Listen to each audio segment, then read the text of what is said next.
Iya, terima kasih. Tuhan, pada pagi hari ini kami boleh bersyukur kepadamu.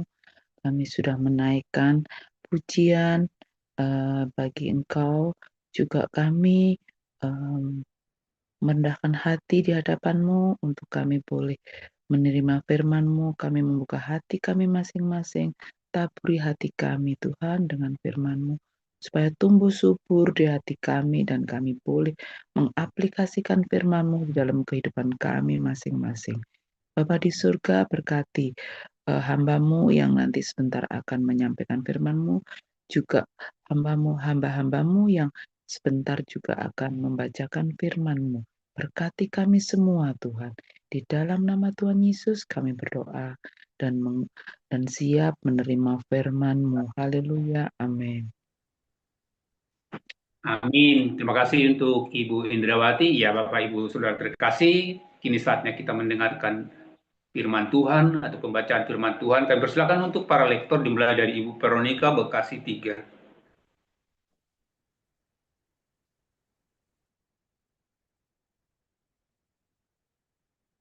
Ayub 37 ayat 1 sampai 24.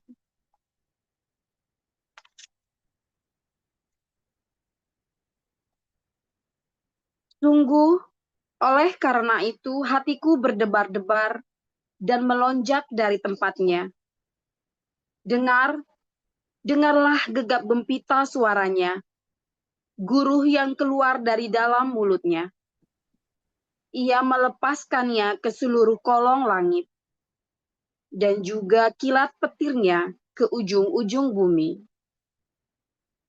Kemudian suaranya menderu. Ia mengguntur dengan suaranya yang megah. Ia tidak menahan kilat petir bila suaranya kedengaran.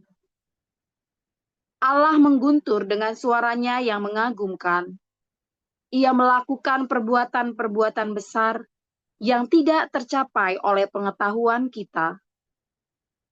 Karena kepada salju ia berfirman, jatuhlah ke bumi. Dan kepada hujan lebat dan hujan deras, jadilah deras. Tangan setiap manusia diikatnya dengan dibubuhi materai, agar semua orang mengetahui perbuatannya. Maka binatang liar masuk ke dalam tempat persembunyiannya dan tinggal dalam sarangnya. Taufan keluar dari dalam perbendaharaan, dan hawa dingin dari sebelah utara. Oleh nafas Allah terjadilah es, dan permukaan air yang luas membeku. Awan pun dimuatinya dengan air, dan awan memancarkan kilatnya. Lalu kilatnya menyambar-nyambar ke seluruh penjuru menurut pimpinannya untuk melakukan di permukaan bumi segala yang diperintahkannya. Ia membuatnya mencapai tujuannya, baik untuk menjadi pentung bagi isi buminya, maupun untuk menyatakan kasih setia. Berilah telinga kepada semuanya itu, hai Ayub. Diamlah dan perhatikanlah keajaiban-keajaiban Allah. Tahukah engkau bagaimana Allah memberi tugas kepadanya dan menyinarkan cahaya dari awannya? Tahukah engkau tentang melayang awan-awan, tentang keajaiban-keajaiban dari Yang Maha Tahu? Hai engkau yang pakaiannya menjadi panas, jika bumi terdiam karena panasnya angin selatan, dapatkah engkau seperti dia menyusun awan menjadi cakrawala, keras seperti cermin tuangan? Beritahukanlah kepada kami apa yang harus kami katakan kepadanya. Tak ada yang dapat kami paparkan oleh karena kegelapan. Apakah akan diberitahukan kepadanya bahwa aku akan bicara? Pernahkah orang berkata bahwa ia ingin dibinasakan? Seketika terang tidak terlihat, karena digelapkan mendung. Lalu angin berembus, maka bersihlah cuaca. Dari sebelah utara muncul sinar keemasan. Allah diliputi oleh keagungan yang dahsyat, yang maha kuasa, yang tidak dapat kita pahami. Besar kekuasaan dan keadilannya. Walaupun kaya akan kebenaran, ia tidak menindasnya. Itulah sebabnya ia ditakuti orang. Setiap orang yang menganggap dirinya mempunyai hikmat, tidak dihiraukannya.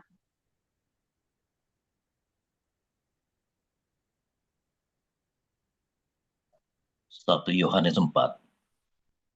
Saudara-saudaraku yang kekasih, janganlah percaya akan setiap roh, tetapi ujilah roh-roh itu, apakah mereka berasal dari Allah.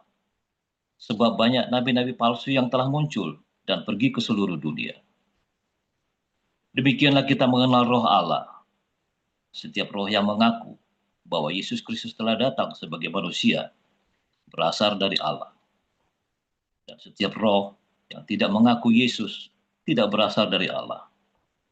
Roh itu adalah roh antikristus, dan tentang dia telah kamu dengar bahwa ia akan datang, dan sekarang ini ia sudah ada di dalam dunia.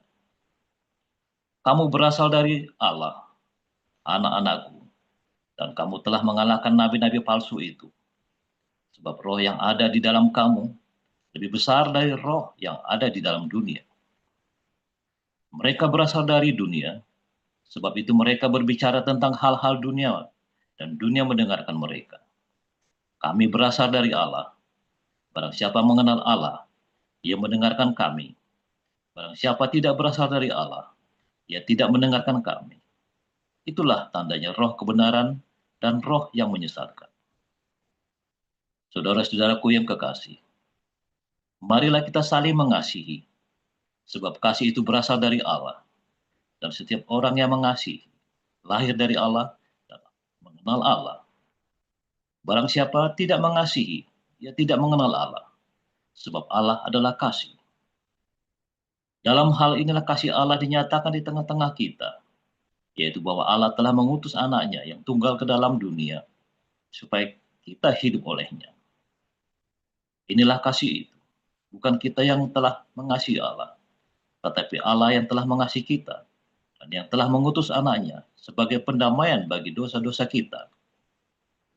Saudara-saudaraku yang kekasih, jikalau Allah masih demikian mengasihi kita, maka haruslah kita juga saling mengasihi. Tidak ada seorang pun yang pernah melihat Allah. Jika kita saling mengasihi, Allah tetap di dalam kita, dan kasih-Nya sempurna di dalam kita. Demikianlah kita ketahui bahwa kita tetap berada di dalam Allah, dan Dia di dalam kita. Ia telah mengaruniakan kita mendapat bagian dalam roh-Nya. Dan kami telah melihat dan bersaksi bahwa Bapa telah mengutus anaknya menjadi juru selamat dunia. Barang siapa mengaku bahwa Yesus adalah anak Allah, Allah tetap berada di dalam dia dan di dalam Allah. Kita telah mengenal dan telah percaya akan kasih Allah kepada kita. Allah adalah kasih, dan barang siapa tetap berada di dalam kasih, ia tetap berada di dalam Allah dan Allah di dalam dia. Dalam hal inilah kasih Allah sempurna di dalam kita, yaitu kalau kita mempunyai keberanian percaya pada hari penghakiman, dan sama seperti dia, kita juga ada di dalam dunia ini. Di dalam kasih tidak ada ketakutan. Kasih yang sempurna melenyapkan ketakutan, sebab ketakutan mengandung hukuman, dan barang siapa takut, ia tidak sempurna di dalam kasih. Kita mengasihi karena Allah lebih dahulu mengasihi kita. Jikalau seorang berkata, aku mengasihi Allah, dan ia membenci saudaranya, maka ia adalah pendusta. Karena barang siapa tidak mengasihi saudaranya yang dilihatnya, tidak mungkin mengasihi Allah yang tidak dilihatnya. Dan perintah ini kita terima dari Dia. Barang siapa mengasihi Allah, ia harus juga mengasihi saudaranya. Demikian firman Tuhan.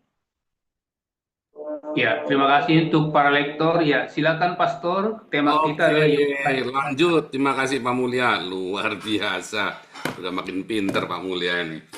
Haleluya. Luar biasa. Yang tolong punyamu dikecilin yang mantul yang. Oke, haleluya, firman Tuhan selalu baru buat kita semua yang selalu hidup menanti-nantikan Tuhan dengan penuh pengharapan. Pengharapan itu adalah sauh yang kuat. Ya, kalau kamu berharap itu bukan masalah perasaanmu, saudara ya. Aku goyah, aku galau. Itu kalau kamu menstruasi, kamu menopause, kamu nggak punya duit ya goyah galau. Ya, pengharapan itu adalah sauh yang kuat. Tapi kalau kamu pengharapanmu berdasarkan perasaanmu ya nggak jadi sauh, saudara ya. Jadinya jadi galau kamu nantinya kan. Aku galau. Dulu Miracle kalau dibilang galau paling marah dulu waktu kecil kita godain ya. Dia suka bilangin kita galau kalau lagi pusing. Papa galau, dia nari-nari. Papa galau, ayo galau, papa galau katanya. Begitu dia lagi kenapa? Kayak galau, marah dia saudara ya. Dia nggak mau dibilang galau, dia mau selalu kelihatan tangguh dan kuat katanya. Luar biasa, saudara. Itu ada pengharapan iman dan pengharapanmu itu bukan perasaan ya. Iman dan pengharapanmu adalah sebuah realita, sebuah realita kehidupan. Jadi Anda jangan berdasarkan perasaanmu tak rasan-rasan, kok ya aku galau, tak rasa-rasa kok imanku ya kuat. Nggak begitu, saudara ya. Nah, yang paling penting adalah aksi. Makanya iman itu harus aksi. Itu seperti tubuh manusia itu tubuhnya tanpa roh, ya mati. Jadi kalau kamu iman, aku punya iman rasanya kok aku beriman. Itu bukan iman, saudara. Itu sama seperti tubuh tanpa roh. Yang paling penting kamu acting. Walaupun kamu juga nggak ngerti, kamu berbuat. Dalam perbuatanmu itulah menunjukkan kamu punya iman. Itu saudara, itu caranya ya. Dalam perbuatanmu itu menunjukkan kamu punya iman. Jadi bukan masalah kamu galau, ya. Tapi karena kamu punya iman, maka itulah perbuatanmu, kamu tunjukkan dalam perbuatanmu. Karena kamu punya iman, ya pokoknya tak lakukan aja. Itu saudara, pokoknya aku lakukan. Nah, masalahnya Anda di pendeta ngajari, kalau kamu menabur, kamu kolektor, tapi kamu tidak punya iman, kata Pak Pendeta ya, kamu itu berdosa. Salah, saudara. Kamu lakukan saja, itu menunjukkan kamu punya iman. Tak rasa-rasa, aku naburnya percaya enggak ya? Maunya pendeta itu kamu ikhlas gitu loh. Jadi nanti kamu suatu ketika ada KKR besar, saudara ya, pendetanya ini hebat, yang menghipnotis, sehingga cuma wah termehek-mehek, saudara ya. Saatnya kita memberi buat Tuhan, haleluya, haleluya, haleluya. Dikelilingi, diidarkan kantong kolektor, saudara. Waktu dibuka itu ada STNK, ada kalung, gelang, cincin, segala macam masuk semua. Gantungan kunci juga masuk, saudara, kunci motor. Besoknya ada tante-tante datang marah nih, saudara, ke gereja. Dia minta supaya STNK motornya dikembaliin. Ini kenapa anak saya kepada hancur hati, jadinya dia nggak bawa uang STNK-nya dikasihkan ke kantong kolektor. Wah, itu sering terjadi itu. Oke, tunggal lagi di gereja itu banyak begitu ya. Karena emosional, perasaan beriman dimasukkan dengan percaya, saudara. Besoknya dia goyah, dia bingung. Cincin emas kalung, tolong, aduh tolong ya, ini soalnya cincinnya dari neneknya, tolong ya. Banyak tuh itu kejadian itu banyak. Itu sok ketunggal ya, saudara. Jangan-jangan di gerejamu juga begitu. Banyak ya memberikan, bukan kan memberikan, waktu itu dia iman, saudara, rasanya beriman. Tapi dia nggak mikir, nggak pakai otak. Ternyata yang dimasukkan itu STNK, ternyata yang dimasukkan itu duitnya orang lain. Terus pokoknya aku punya iman, ini duit tagihan, saudara, dimasukkan.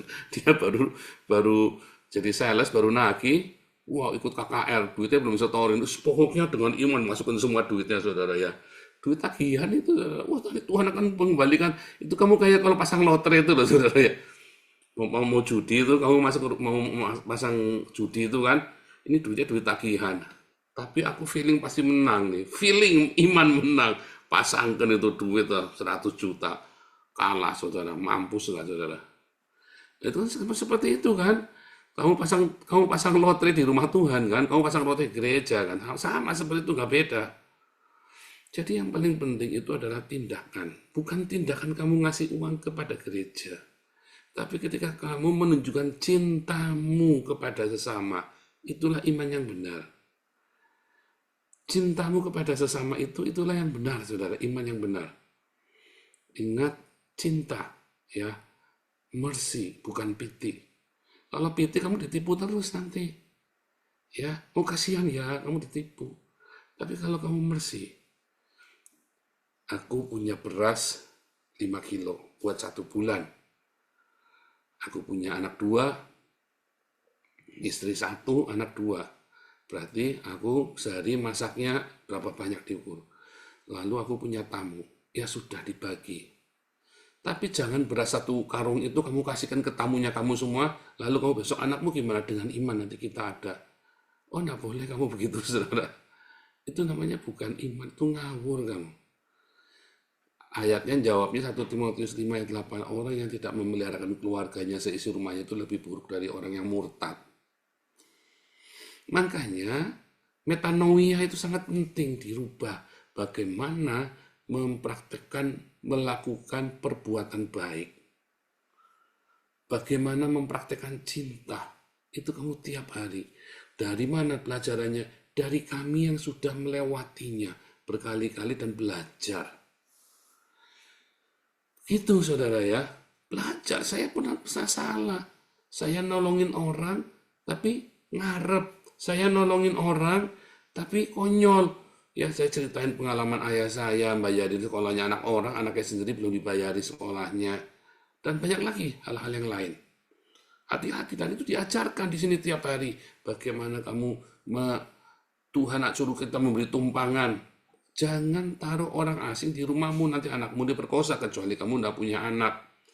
Ya, ada orang, dia single, ya, atau dia suami istri, nggak punya anak. Ya, ada anak muda datang di itu pun hati-hati, nanti malah suamimu yang kepincut sama dia. Oh, ada banyak begitu ya, kejadian banyak. Mungut anak, oh ini jadi adik bantuin di rumah, ditidurilah sama suaminya dia. Ya, oh hati-hati ya, nah nggak boleh. Ya, di zaman hari ini, zaman yang jahat ini, ya jangan masukkan orang ke rumahmu. Kalau ada mau numpang, orang numpang. Maksimum 1 bulan, paling parah-parahnya ya sudah 6 bulan pergi keluar, dikosin aja dibayarin, ya dibayarin, atau suruh kebun pagi saudara ya, kalau kamu miskin sekali kita bayarin kosnya, ya kan? Nah, itulah caranya kita. Saya tahu kita harus memberi tumpangan, caranya begitu, bukan kita masukkan orang nanti ke rumahnya siapa begitu. Kecuali rumah itu kosong, ya. Kami di Den Haag, kita ada pastori kan. Nah, itu pun saya nggak boleh masukkan sembarangan orang. Itu orang-orang yang kriminal-kriminal itu nggak boleh tuh tinggal di situ tuh saudara. Nggak boleh. Ya kemarin saya bilang, ntar Marcel diperkosa, bingung saya nanti saudara ya. Pulang-pulang ke Indonesia, ngadu, aku hamil. Loh, siapa yang menghamili sel? Peter itu, repot saudara, masa Marcel hamil, yang bener aja loh. Repot saya saudara.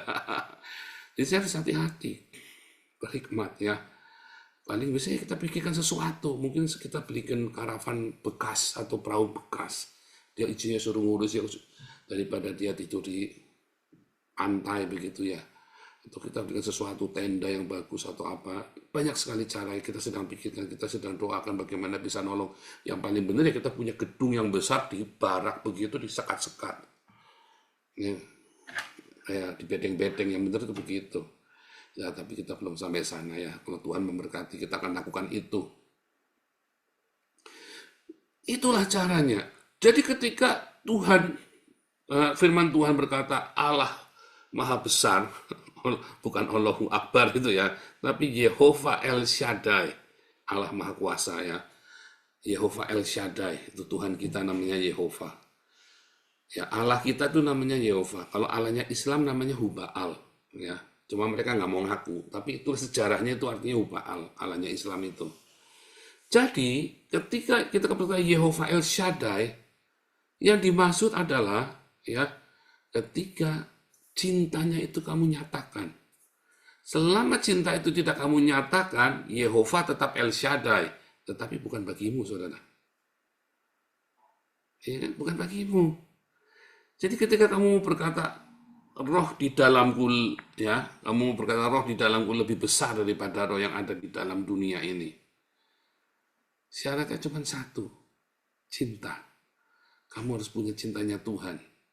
Maka itu berlaku dalam hidupmu. Karena yang mengalahkan dunia ini, yang mengalahkan semua kejahatan dan kebencian adalah cinta. Ya, pengampunan yang terus-menerus, yang pengampunan yang dari sorga. Jadi ketika kita berkata, aku percaya Tuhan akan melindungiku, tapi kamu pelit, kikir, tapi kamu masih pendendam, kamu ngampun, nggak mungkin Tuhan melindungi kamu. Makanya saya bilang, gereja itu ya berdoa cengkang-cengking muntah darah. Ya Tuhan lawat Indonesia, enggak bakal, saudara, enggak bakal. Enggak akan Tuhan ngelawat Indonesia. Kau gereja ini serakah, kau kikir, tamak, pelit. Enggak akan. Mungkin komunitasmu bisa Tuhan lindungi, tapi enggak akan. Kenapa? Pelit. Syaratnya kamu mau berkata, roh yang di dalamku lebih besar daripada yang dunia ini. Jehovah El Shaddai itu ya, maksudnya Jehovah El Shaddai. Ya kamu harus miliki cintanya dia. Kalau enggak itu enggak berlaku buat kamu. Kok bersyarat? Loh, itu bukan masalah syarat. Kalau kamu mau tisu ini, kamu kudu bayar sekian. Bukan syarat itu, bukan. Tapi yang dimaksud, kalau kamu mau memiliki tunjangan hak-haknya orang Belanda, ya kamu harus tinggal di Belanda. Apa buktinya kamu tinggal di Belanda? Dengan legal. Ya dokumen. Itu loh. Loh, kalau tidak punya dokumen, walaupun kamu tinggal di Belanda, kamu tidak bisa menikmati hak-hak orang Belanda. Nanggap ya, saudara ya. Bukan kamu baik, bukan. Apa syaratnya supaya kamu bisa menikmati 4 musim? Ya kamu harus di negara itu. Di Indonesia, ya bisa kamu bikin sendiri, tapi kan bukan 4 musim buatan. Nah, malah lebih berat lagi, dibuat-buat. Nah, seringkali kamu mengalami Jehovah El Shaddai, fabrikasi, dibuat-buat. Karena kamu tidak dalam cinta. Kamu membombastis, kamu dipermak. Nah, kehidupanmu dipermak dengan segala macam aksesoris buatanmu. Akhirnya kamu hidup dalam topeng itu tadi. Padahal caranya gampang. Pindah ke Belanda, jadi warga negara Belanda, atau kamu punya dokumen Belanda. Izin tinggal. Ya, road life berkuning. Maka kamu akan menikmati semua hak-hak negara Belanda. Simpel sekali. Bagaimana kamu bisa menikmati Jehovah El Shaddai dalam hidupmu?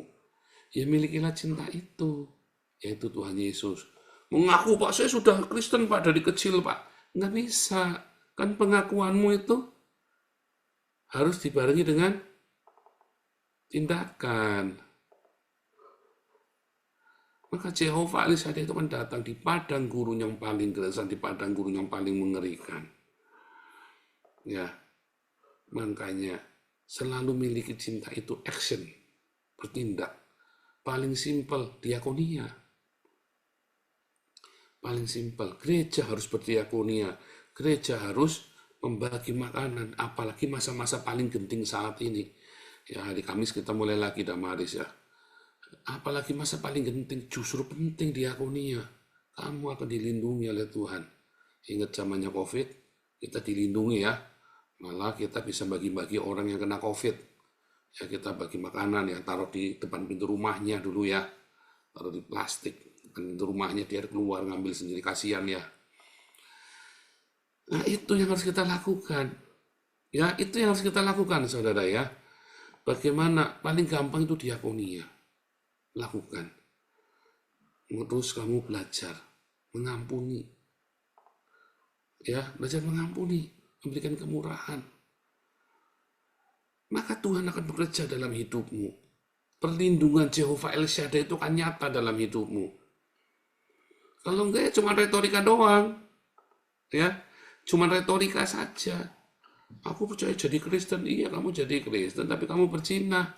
Namanya kamu bukan Kristen, kamu adalah pezina. Kamu bukan pengikut Kristus, tapi kan aku pengikut Kristus yang berzina, Pak. Ya, pengikut itu kan sama saja. Aku ini lelaki tapi perempuan, Pak. Kan sama saja begitu kan. Kok kamu laki-laki, kok pakai BH? Aku laki-laki tapi perempuan, Pak. Kan sama saja begitu kan. Mana ada laki-laki tapi perempuan? Kan kamu bikin sendiri itu namanya. Pengikut Kristus tapi masih berzina. Kan kamu bikin sendiri. Ya. Jadi Jehovah El Shaddai itu hanya terjadi jika kamu memiliki cinta di hatimu. Ya. Makanya selalu biar roh yang ada di dalamku lebih besar daripada yang di dunia. Tetapi Allah adalah roh. Allah adalah kasih. Maka segala yang besar itu, segala mujizat-mujizat itu ya, akan terjadi dalam hidupmu, saudara. Yang perkara-perkara ajaib itu terjadi di saat kamu di hidupnya dipenuhi dengan cinta. Perempuan dan seorang janda di Sarfat ya, janda Sarfat dan anaknya. Mengapa dia mendapat mujizat? Apakah mujizatnya dapat BMW baru? Zaman dulu belum ada mobil ya. Apakah mujizatnya dapat pesawat baru? Ya zaman itu juga belum ada pesawat. Mujizatnya bukan emas dan perak. Mujizatnya juga bukan mendapat rumah baru. Mujizatnya selama kelaparan itu, gandum, tepungnya itu, dan minyaknya tidak habis-habis. Dimulai dengan apa? Berdiakonia. Ya, dimulai dengan berdiakonia. Simpel sekali loh. Semua mujizat selalu diawali dan dibarengi. Semua kebangunan rohani selalu diawali dan dibarengi dengan diakonia dan pengampunan. Mengasihi, mengampuni, memberkati, ditambah kamu ucapan syukur, tambah dahsyat, saudara. Ditambah ucapan syukur setiap hari yang tak henti-hentinya. Bukti kamu percaya. Bukan jangan dirasa ya. Jangan dirasa begitu bangun melek lilir bilang terima kasih. Lakukan saja. Jangan dirasa. Ngampuni juga. Aku udah ngampuni belum ya? Jangan dirasa. Kalau dirasa mah jengkel. Oke kamu sudah lepaskan pengampunan. Udah nggak usah dipikir. Kalau dirasa jengkel. Saya pernah mau ngampuni orang. Dirasa-rasa. Aku ampuni kamu. Besoknya tak kebuki saudara orangnya. Saya bilang aku ngampuni kamu. Besoknya datang tak gebuki saudara orangnya, tak keplokin bener. Tandanya saya berengat karena tak rasa-rasa. Perasaan kok aku ngampuni kemarin. Tak gebuki besoknya. Itu namanya nggak ngampuni. Itu namanya perasaanku maunya ngampuni. Tapi ternyata kondisinya beda lagi. Besok lagi. Hari ini aku ngampuni kamu, besok ceritanya beda lagi. Kacau juga ya. Pengampunan itu tindakan, saudara ya, bukan perasaan. Jadi perasaanmu itu menipu ya. Hati-hati ya, jangan sampai dibajak perasaanmu, ditipu sama perasaanmu yang galau. Apalagi kalau kamu mendekati menopause itu. Apalagi kalau mendekati tanggal tua. Perasaanmu membingungkan, membagongkan. Kalau dekat-dekat tanggal tua ya. Ini balik lagi. Kalau kamu baru terima 1 miliar ya perasaanmu yang mantep bener ya. Jangan begitu. Bertindak. Sebab Allah kita adalah Allah yang bertindak, Allah yang action. Melakukan. Ya. Iman kita itu adalah sebuah tindakan. Iman itu bukan perasaan, tapi sebuah tindakan. Ucapan syukur itu bukan perasaan, tapi sebuah tindakan. Nah, tetapi di dalam prosesnya, kemudian ucapan syukur itu masuk ke dalam jiwamu menjadi sebuah perasaan.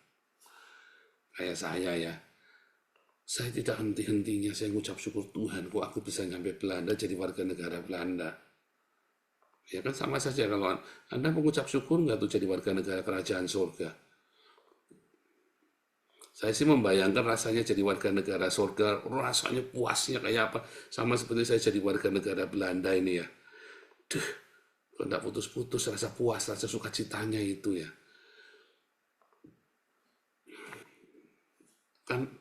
Kenapa? Karena itu begitu menguasai.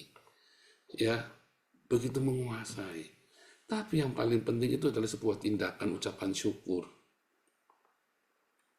Sebuah tindakan pengampunan, sebuah tindakan mengasihi, sebuah tindakan diakonia, sebuah tindakan. Jangan dirasa, ya, jangan dipikir. Maksudnya jangan dipikir-pikir, tadi aku tuh tadi melakukan itu tadi, kenapa ya?